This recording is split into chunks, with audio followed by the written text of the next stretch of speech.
I have a 5-minute morning routine. It's MMWW, music, movement, words, and water. And I'll explain quickly what to do, and then I'll explain why it works. You are listening to Personal Development Mastery Podcast, helping you take the simple actions to master personal development and create the life you yearn for. I am your host, 𝗬𝗁𝗲𝗏𝗄, and my mission is simple: to inspire you to take action towards a purposeful and fulfilling life. In this podcast, I invite myself inside the minds of remarkable entrepreneurs, authors, thought leaders, spiritual teachers. So, if you're ready to find practical insights that you can implement right now, make sure you follow the podcast and get the episodes as soon as they are released. Today's episode is about finding hope and healing, avoiding rock bottom, and a 5-minute morning routine to improve your mental health. The episode is packed with actions you can take to improve your mental well-being. Let's dive right in.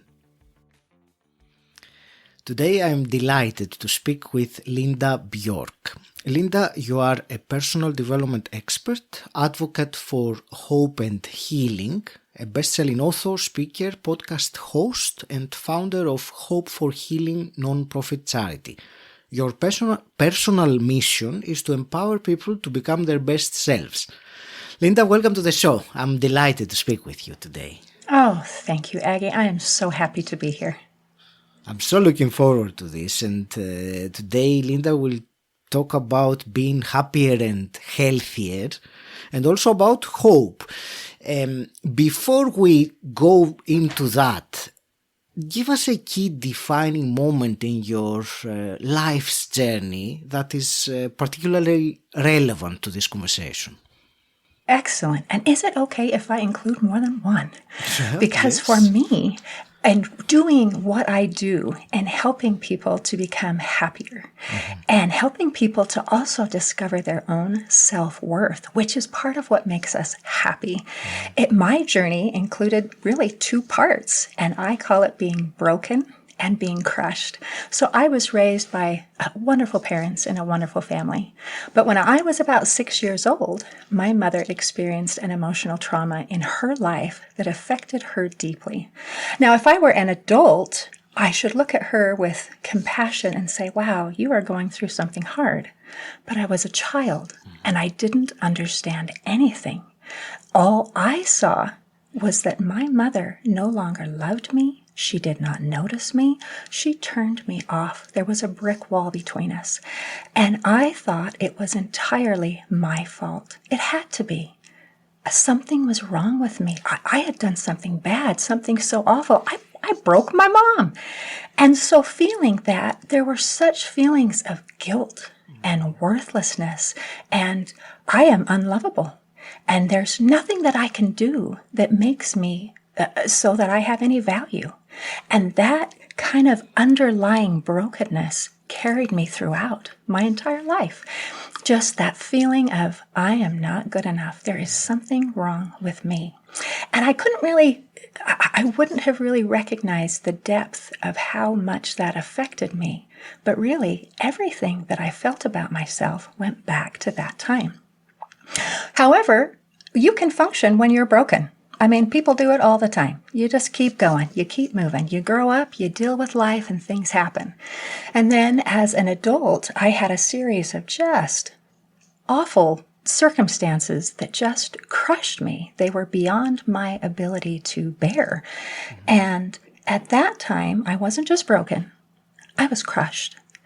And it was very much like I had fallen into a deep, dark pit of despair.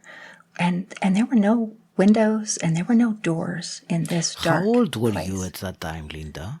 I was in my 40s. And at this time, I slipped into depression. And there was no happiness, there was no hope, there was no anything.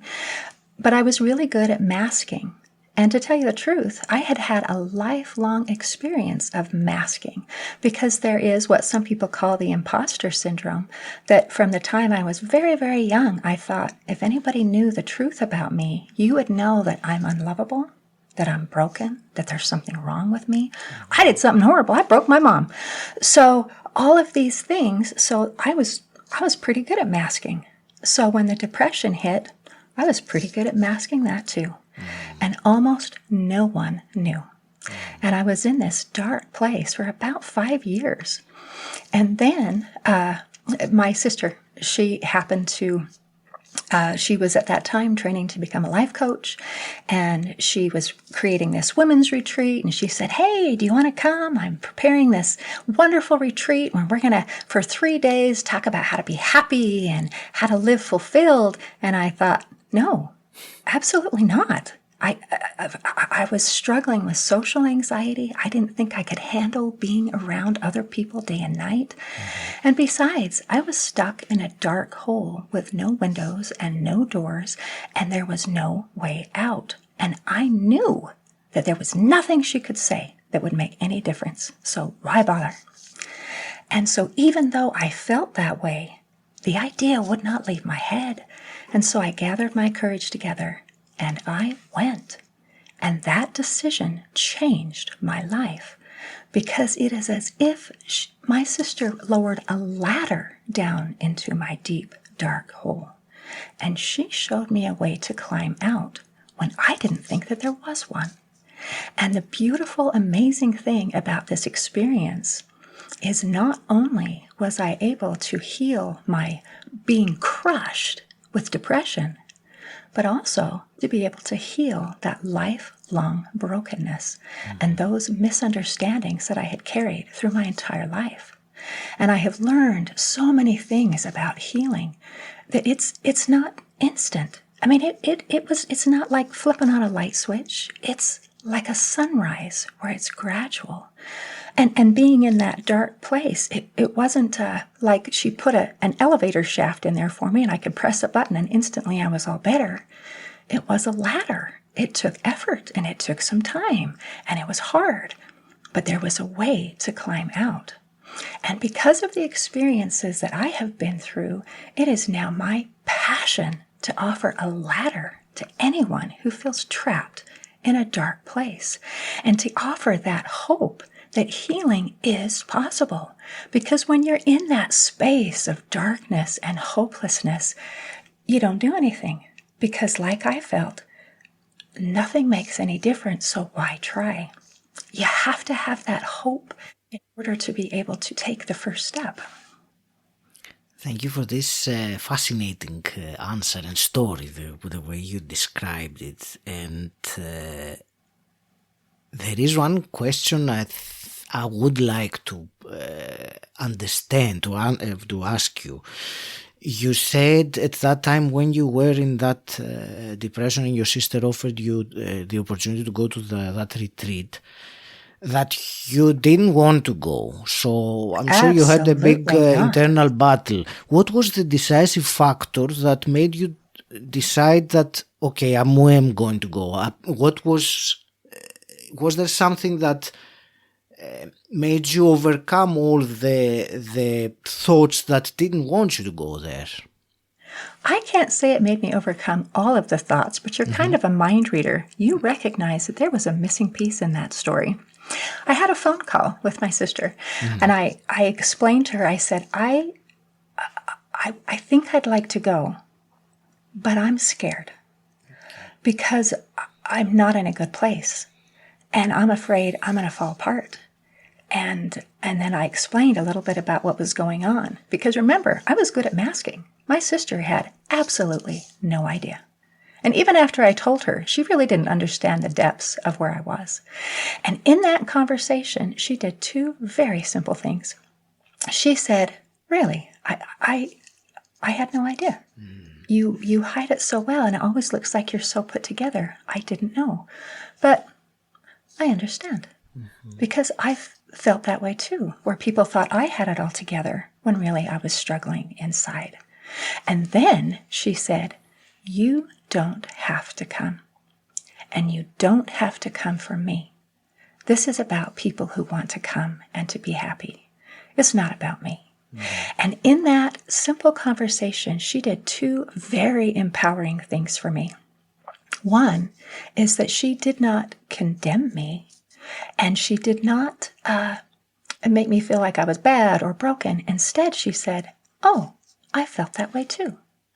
And in that simple thing, I thought, really? Does that mean that maybe you won't judge me, but you can understand where I'm coming from? And that helped me feel safe. And the other thing she did is she gave me permission to say no. She did not try to force me or fix me or anything like that. It was an invitation. And that was exactly what I needed, even though I didn't know it until she said it. I needed to know that I was going of my own free will and choice. And it has to be our choice. Healing cannot come from the outside. We have to choose it. And if you don't mind, I have another little acronym about hope, because every journey to healing begins with hope. And I like to say it's HOPE. The H stands for hunger. And hunger is a desire. Now you think, well, of course, everyone who is miserable desires to be happy. And that's sort of true. We also have a strong desire to stay the same. And it's not until we reach a tipping point of where we want to change more than we want to stay the same that we're willing to do something. And so when that desire reaches that strong point of hunger, then we're ready to move forward. The O stands for being open. When I was struggling with depression and anxiety, oh my gosh, I was just tight, like a little armadillo rolled up in a ball. And the reason they do that is to protect themselves. And that's exactly what I was doing. I was in a place of survival. But you can't heal there. It's not until we relax and open up a little bit and allow that healing to take place. We also have to be open to change, and we have to be open to allowing someone to help us and allowing ourselves to learn and to change. No one can heal without their consent. And that's very important to understand, whether you're the person who's struggling or whether you are a loved one of a person who is struggling. You cannot heal without your consent. The P stands for positive expectancy. And positive expectancy means we are expecting a positive outcome. And until we feel like something good can come out of it, we're not going to put any effort into it. And that, again, matters very much. Like when I was stuck in the dark hole, it's like, why bother? Because nothing works. We have to be able to allow that positive expectancy that something good can happen. And then something good will happen. And the E stands for empowerment. When we're struggling with depression or anxiety or low self-esteem or victim mentality or any of these things, we feel powerless. Like we are just at the whim and the mercy of anything that just takes place, all the circumstances in our lives. We have to get our power back, that we have the power to be happy, that we have the power to have the kind of life that we want to live. And the power comes from a combination of learning and doing. And that's where everything comes together, where we have our power is learning and doing. And it's very important that it has both aspects, because we're not going to do anything if we don't know what to do. And if we just know it but don't do it, it's not self-help, it's shelf-help, and it is useless. Yes, to know and not to do is really not to know. There is, you said earlier about that missing piece of the puzzle in your story that I asked about, and what I got initially out of your answer was that important thing was that you actually shared with someone else what was going on inside you. And I think it's a really important step for someone that might be in a dark place and is hiding or masking it, as you say, to, share it. Just, it really, I think it lifts a big burden, one thing, and of course it opens the possibilities for someone to be able to help. Otherwise, just keeping it inside you said 5 years, and wow, I don't think that's that uncommon, this kind of quiet desperation, or maybe not so quiet sometimes. I liked very much what your acronym of hope, and I did have a few questions with 2 or 3 of those absolutely. things. So the first one is the hunger. You said about someone really has to have the desire to go over a tipping point, that your desire to change is more than your desire to stay the same. So how does someone who wants to change, however, they haven't reached that tipping point yet, they know they want to change, but the comfortable bit or the familiar bit is still more prominent. Is there a way for them to tip that scale with some kind of active method rather than waiting for desperation to change? Oh, and isn't that wonderful? Isn't it wonderful that we don't have to hit rock bottom? For many of us, we do have to hit rock bottom before we actually make that change, but it's not required for anyone. And I loved how you said in your example that someone wants it. They're comfortable where they are, but they want it. If you want it enough to learn and do, it is enough. We don't have to hit rock bottom. And when we talk about what we can do and try to make it as simple and as easy as possible, then you think, oh, well, I could do that. And that is my goal, is to make action steps that are so simple and so easy that you think, oh, well, I could do that. So if we want to help people get to that tipping point where they're willing to do, rather than continue in misery, I am all in. Yes, yes, yes, yes, yes. Please, let's do it before we hit that rock bottom. Any practical thing that one can do to avoid hitting rock bottom? Because you said that some people or many people don't have to hit rock bottom, but that leaves me with the question, which person is, do we know which category we are? So if we really want to avoid it, some kind of practical thing to, to have more desire to change before we hit the rock bottom. Yes, yes, yes, please. So by trying to make these small and simple action steps as easy and pleasant as possible, I would love to give an example.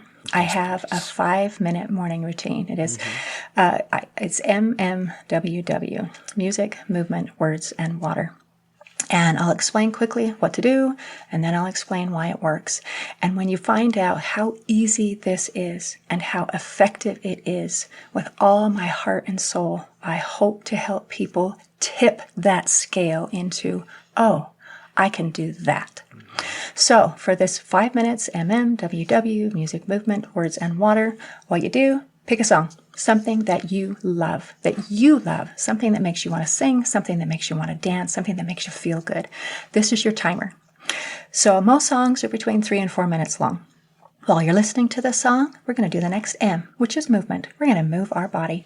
We can either do standard traditional exercises, your jumping jacks, sit-ups, that kind of thing, or you can do yoga stretches. You can do shadow boxing. You can do Tai Chi. You can do whatever you love. My favorite is just to dance. And if you don't necessarily want to move your body, you can also just move your mouth by singing along. But whichever way we move, moving our body, moving our mouth, we are going to be interacting with that music. When the song is done, the M's are done. Time to do the W's. The first W, words. Grab a pen, a piece of paper, write 5 things that you're grateful for. The last W is to grab a bottle of water and drink it. Whole thing, you're done in 5 minutes. So now let's talk about why this makes a difference. Let's go back to the first M, which is music. Research shows that music is one of the most powerful tools that we have to affect the way that we feel. And not only does it do that, but also research shows that our brain waves tend to synchronize somewhat to the beat of the music. And we can use this in a couple of different ways.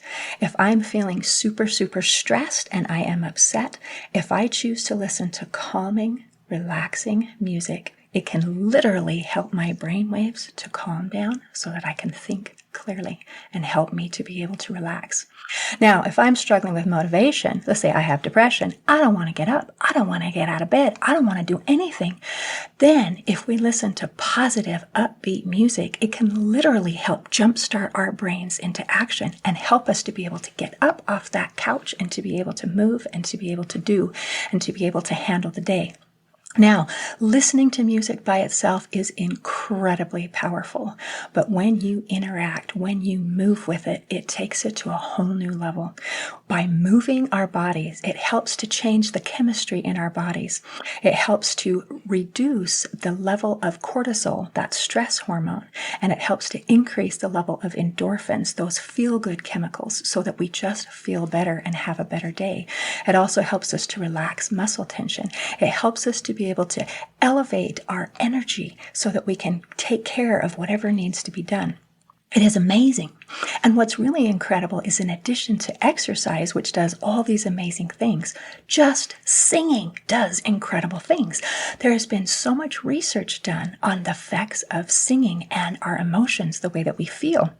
And it actually has some of the same benefits that exercise does. For example, it helps to relax muscle tension. It helps to lower cortisol levels. It helps to increase the endorphins and those feel-good chemicals so that we feel better. And research shows a connection between singing and the levels of improvement in depression and anxiety. In my favorite study, they took a group of people struggling with depression and anxiety. They separated them into two groups. We have our control group, don't change a thing, just keep doing what you're doing. And then for the other group, they said, all right, the only change we want you to make is to sing every day. 30 days later, they came back to check.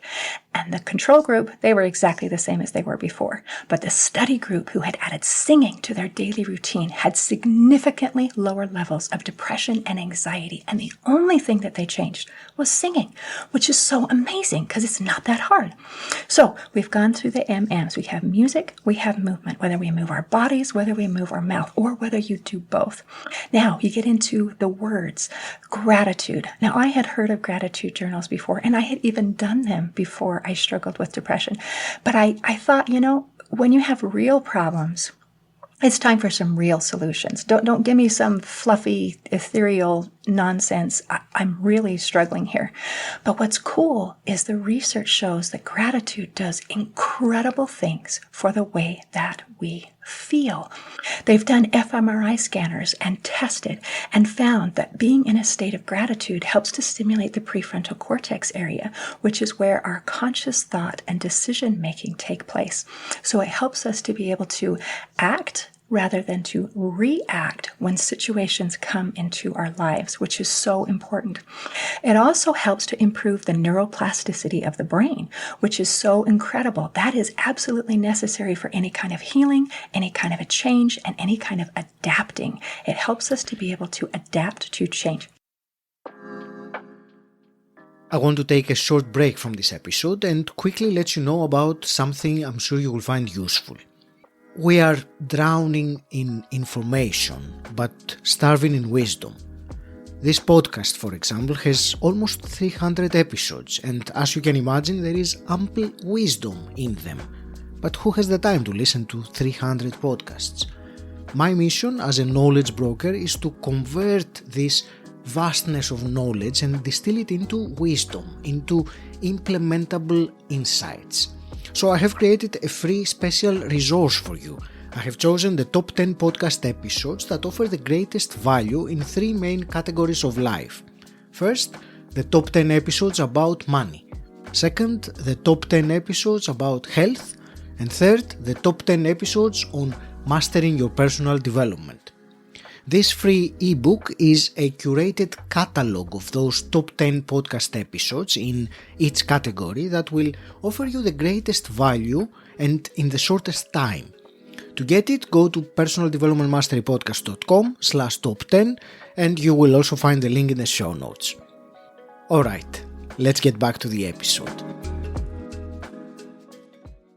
Before you move on, I want something to clarify. So, between words, writing words of gratitude and being in a state of gratitude, they're not necessarily very easily connected. So many people just write a gratitude journal, but they don't necessarily are in a state of gratitude. So it becomes more like a mechanical thing. So what is your approach to someone who is having trouble with that?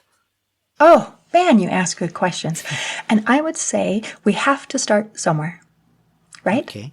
So if we start looking for things, the purpose of a gratitude journal is to help us look for things, to help us to focus on something that is positive. If you're not feeling it, but you're writing it, let's start there. Mm-hmm. We have to start somewhere.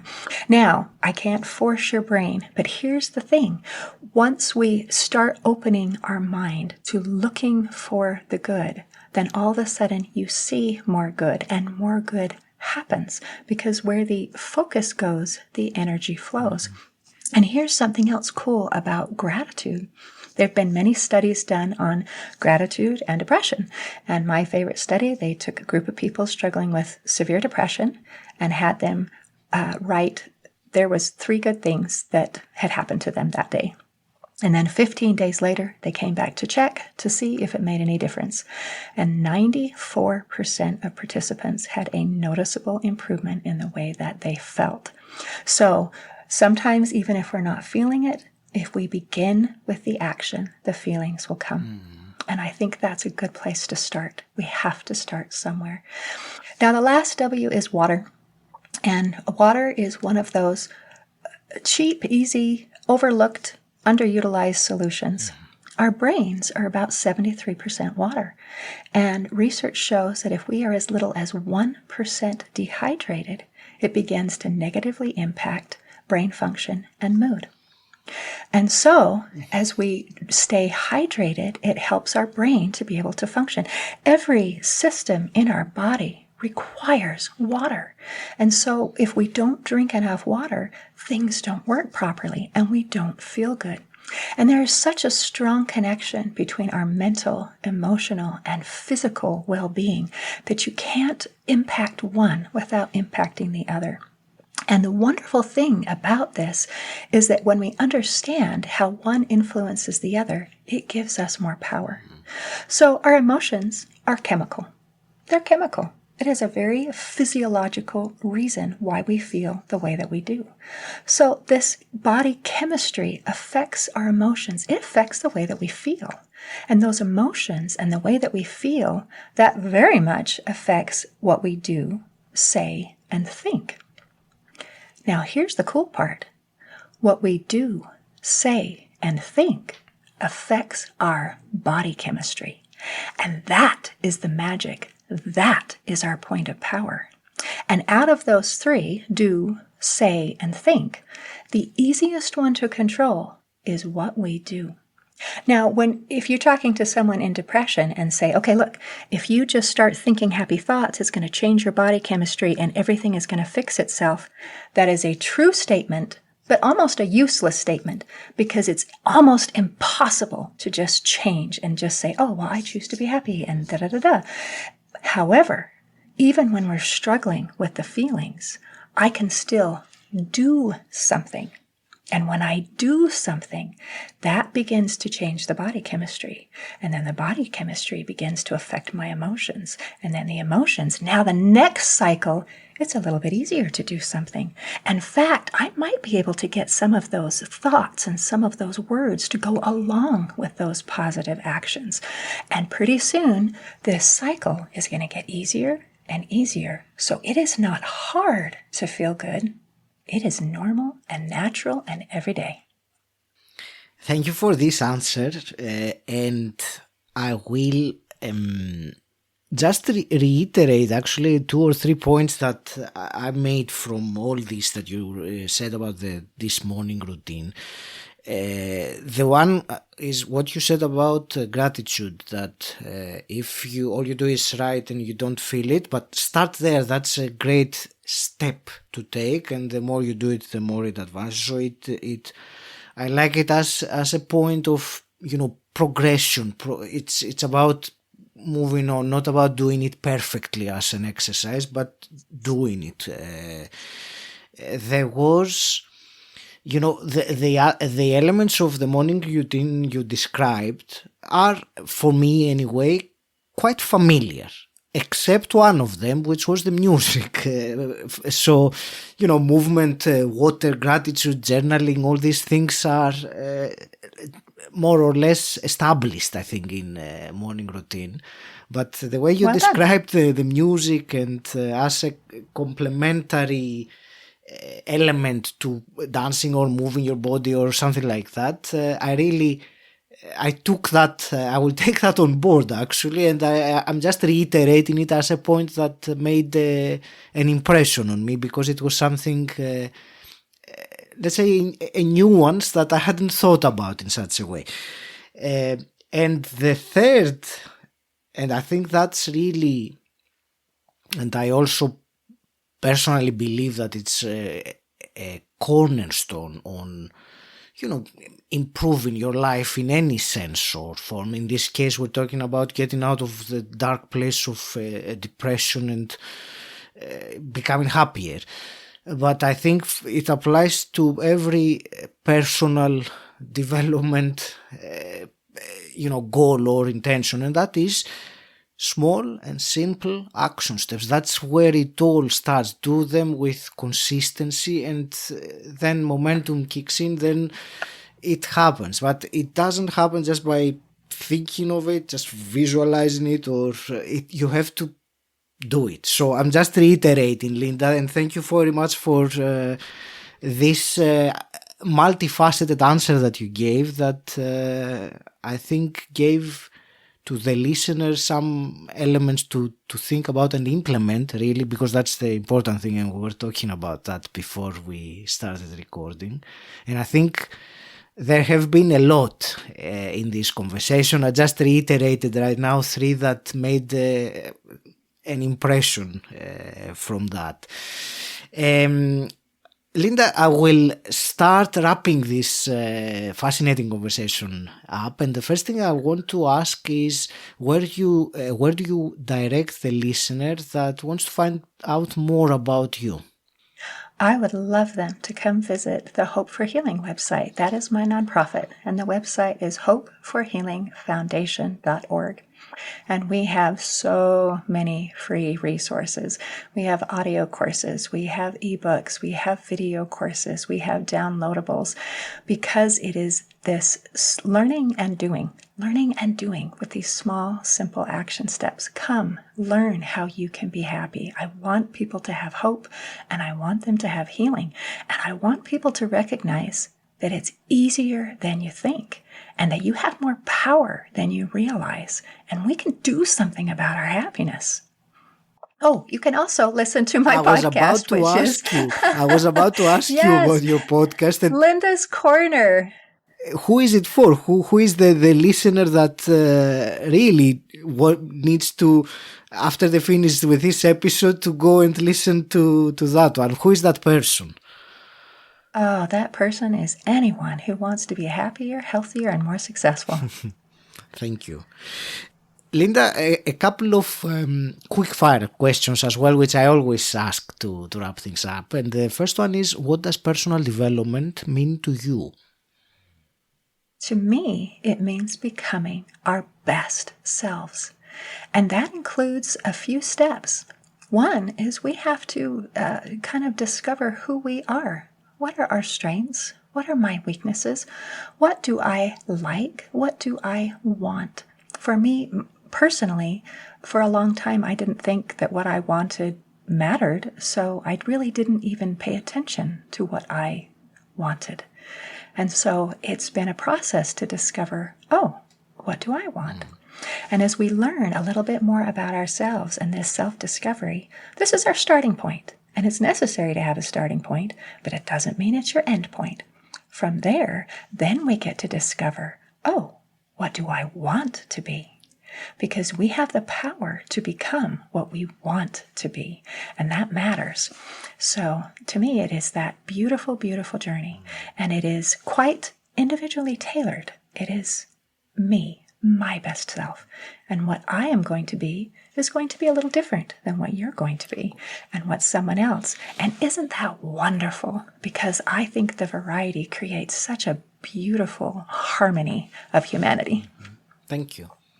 And a hypothetical one, if you could go back in time and meet the 18-year-old Linda, what's one piece of advice you would give her? Oh, first of all, I would really like her to understand that she matters, that she has value, and that she is lovable. And the next thing I would really like her to understand is that she has the power to create her life and that she is not just a victim of circumstance. That's beautiful advice. Thank you for sharing that, not only with the 18-year-old Linda, but with all of us. Linda, I want to thank you very much for a truly fascinating and I believe full of value and actionable points conversation. I want to wish you all the very best with your mission, and I will leave it to you for your last parting words. Oh, I invite everyone to join with me in making the world a better place by working on the only person that you truly have the power to change, and that is yourself. Thank you for listening, and I hope you got valuable insights from today's episode. For your free ebook with the top 10 podcast episodes that offer the greatest value in 3 main categories of life, go to personaldevelopmentmasterypodcast.com/top10. Until next time, stand out, don't fit in,